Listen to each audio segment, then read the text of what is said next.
നമസ്കാരം. ഭൂരിപക്ഷം വോട്ടുകളും യു.ഡി.എഫിന് തന്നെ ലഭിക്കുമെന്ന് തിരുവനന്തപുരം യു.ഡി.എഫ് സ്ഥാനാർത്ഥി ശശി തരൂർ. വോട്ട് ചെയ്യാൻ 3-4 മണിക്കൂർ കാത്തു നിൽക്കേണ്ട അവസ്ഥ വോട്ടർമാർക്കുണ്ടായെന്നും തരൂർ പറഞ്ഞു. അത്തരം സാഹചര്യം അന്വേഷിക്കാൻ ഇലക്ഷൻ കമ്മീഷനോട് പറഞ്ഞിട്ടുണ്ട്. എന്തോ അസാധാരണ പ്രശ്നം സംഭവിച്ചിട്ടുണ്ട്. പോളിംഗ് ശതമാനത്തിൽ സംതൃപ്തിയുണ്ട്. നല്ല ആത്മവിശ്വാസവുമുണ്ട്. മാധ്യമപ്രവർത്തകരോട് നന്ദി പറയുകയാണെന്നും ശശി തരൂർ പറഞ്ഞു. സംസ്ഥാനത്ത് സ്വതന്ത്രവും നീതിയുക്തവുമായ തെരഞ്ഞെടുപ്പ് നടന്നില്ലെന്ന് പ്രതിപക്ഷ നേതാവ് വി.ഡി. സതീശനും പറഞ്ഞു. കനത്ത ചൂടിൽ പല ബൂത്തുകളിലും വോട്ടർമാർ മണിക്കൂറുകൾ കാത്തുനിന്ന ശേഷം മടങ്ങിപ്പോയി തിരികെ വന്നവരിൽ പലർക്കും വോട്ട് ചെയ്യാൻ അവസരം ലഭിച്ചില്ല. 6 മണിക്ക് മുൻപ് പോളിംഗ് സ്റ്റേഷനിലെത്തിയിട്ടും വോട്ട് ചെയ്യാനാകാത്ത സാഹചര്യം പലയിടങ്ങളിലുമുണ്ടായി. മിക്കയിടത്തും മന്ദഗതിയിലാണ് വോട്ടിംഗ് നടന്നത്.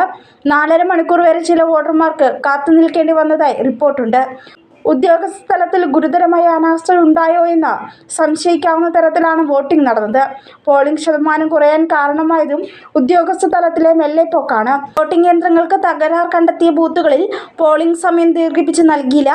സമീപകാലത്തെങ്ങും ഇത്രയും മോശപ്പെട്ട രീതിയിൽ തെരഞ്ഞെടുപ്പ് ക്രമീകരണങ്ങൾ ഉണ്ടായിട്ടില്ല.